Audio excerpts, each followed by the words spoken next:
Hi guys, welcome. This is how you take down Mrs. Claus, the Christmas bot, the 2100 from the North Pole Chess Club. So I just literally posted a video on me struggling for half an hour against her, and then afterwards I just played a game in maybe 4 or 5 minutes and just wiped her off the board. I just got real aggressive with her and thought, in that video I was calculating really deep, and afterwards I just tried to play a game where I played on instinct a little bit more and just took her head off really. So I just played e4. She comes out with a little Sicilian, and I just develop quite freely, I think, this game. Just defending the pawn, striking at the center. I tried to play every move with a purpose this game. Um, the last video against her, I was a little bit cautious, I thought. So she took, I take with the knight, got nice development here, and, got a nice plan of castles, really. And I mean, the engine doesn't love this move, but I I really love to get another pawn involved in the attack and open up the rook. Why is that not good in this particular case? Maybe because the king's still on the dark squares. I don't know. I don't see it. Let me know in the comments if you know why that's an inaccuracy. Maybe I should have just developed the bishop, I guess. Yeah, let's just check what the engine says. So I should have probably developed the bishop. Bishop to e, bishop back to e2. Okay, so there's some problem with this bishop here. So if I do nothing, I guess this bishop gets exploited, is what the engine's saying. Maybe knight round or yeah. So this to expand. Okay, I mean that's very subtle, but okay, engine. Uh, yeah, so queen comes out trying to play on the diagonal, but I just nicely block it with the bishop. But this is a two-way thing. So queen's hit, but the bishop is also just hanging. If I can defend the bishop, I now have a true threat on the opponent's queen. This queen also hits this square, but I've played this and said to the queen, you know what, take this pawn. Often this is a poison pawn and the queen indeed gets trapped. Here, I think they can take the pawn because it pressures the knight as well, and they've got an escape square. So I was pretty pleased, honestly, when they didn't grab the pawn in this case. So I moved the bishop back just to cover that pawn, solving one of my problems. And the other problem was that this bishop is just loose. So I don't really have any revealed attacks because queen just takes with check. So they just develop. And after a move like queen up, defending the bishop, now I have some true revealed attacks on the enemy queen. Why is this move a blunder? I mean, it looks a little clunky. Queen and bishop being on the same diagonal. I did flag that. I also looked at this move, but that ran into knight in. So that's why I settled for this. But specifically here, I don't know why that's a blunder. Again, let's look at the engine. So the engine just showing this going after the bishop as a good retort. So instead, Holly solves her problem probably the simpler way, just retreating the queen off the alignment issue. And I just bring a rook to the open line, not really sure what to do. Maybe a better move here would be king over, giving the bishop some escape squares in light of this threat, trading off the bishop. So he does that, she does that. And this is what I mean about this game, me being a bit more like taking the bull by the horns. And yeah, she's winning my bishop, but I don't care. I'm just going to continue with my attack, keep improving my position, developing the rook up the board, maybe doubling up, maybe swinging over for some big attack. So here I prepare that sort of attacking idea, maybe even pushing this pawn, bringing a rook to the open line by just sliding the king over. I also saw queen and king were on the same dark squares, and there's always going to be issues of getting your queen and king skewered. I didn't want to think about that, so I just played one slow move before I started my big attack. So they start pushing on this side, which I was sort of thinking maybe they're going to hit the knight, which which sort of led to this idea. I wanted to give my knight a square to jump to and get over to the attacking side of the board. And also, if you can lodge a pawn in on this square, it can be very, very strong and provide you with a big attack.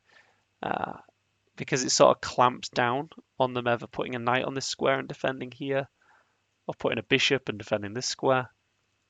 If you can lodge this position shut, black can really struggle to mobilize their pieces to defend because these squares are taken away. So they take, I take, and they shut it. This is what I mean. They shut it off, right? What did I just say? Like, if it gets shut off, I should have an attack here. Because how do they defend? So I push. I don't want to open it up too much, but I'm thinking if takes, I win this. And I've got pressure here. I've got pressure here on this bishop. That looked good. But really, I'd love to play that. And I do it. And I mean, if they take here with the pawn, the king's wide open. My queen and rook swing across. That looks very matey, honestly. So, I mean, let's just show that line. If takes, this, I mean, maybe this and this. So maybe instead I'd go like that and just go for this pawn. If they play a slow move, we can see they'd get mated pretty quick. Maybe that'd be my plan in that case. But instead, they swing the bishop round here, and this is what I was talking about before. That one slow move I played, just moving the king. So this is never really a threat anymore. It would have won my queen, right? So now I guess I'm going to swing the queen over. Lining up with the king. I'm threatening mate in one. So it sort of forces this move. And now, when we get this sort of clamp, it should be mating somewhere. They just can't mobilize any of these pieces to defend. The only piece that could maybe do something is this dark square bishop. And, I mean, or sacking the queen. Like, it's very difficult to stop just a simple mate like that or a mate like that. So I go here just with that plan of getting in. And actually, I think, let me know if you see an even stronger move here, guys. I think I see something even better. I'll give you a couple of seconds. Let me know in the comments if you got it. I think queen here is better. Because then this looks more unstoppable. Let me see what the lines say. No, I'm wrong. Apparently h4 is better than g5. g5 looks more unstoppable, but so if g5, they play... Don't get it. Rook over, and then just running with the king. Somehow. I'm really confused. How do they stop this mate? Oh, okay. Oh, wow. Wow. That's a defense. Rook over to go bishop back to like reverse fianchetto the bishop to cover all these dark squares. That looks brutal. That would certainly stop my attack. So yeah, this is what I went for.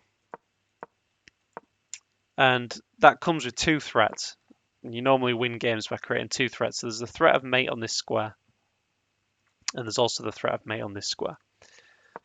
So they push a pawn. And now, I mean, I thought about this move. I actually even looked at sacking the queen and is that mate? But that's sometimes mate if you can swing another rook across as well, but not in this case. It's looking good. So I line a rook up with their king, and I'll turn lines off. See if you can spot the defense for black. This is a blunder. Black can defend this position miraculously. Let me know what you'd play for black.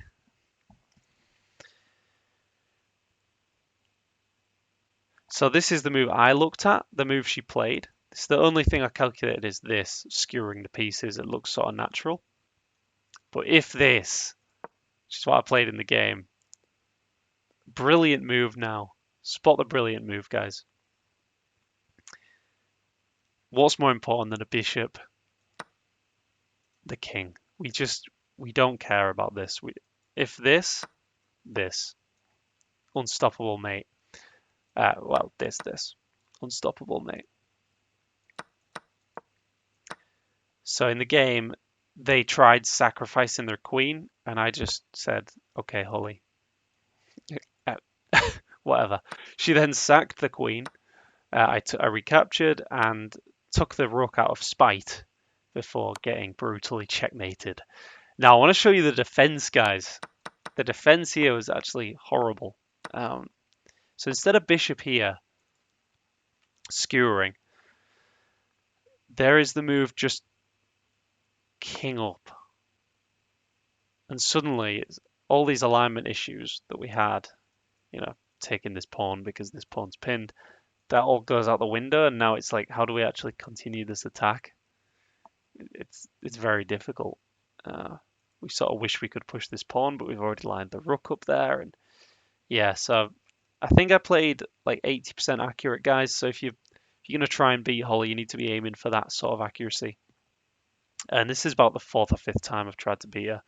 And she played a little bit worse, but to be fair to me, I did take the bull by the horns this game and make her find accurate moves by playing sharp and aggressive lines. So hope you enjoyed that. That's how you take down Holly, Mrs. Claus.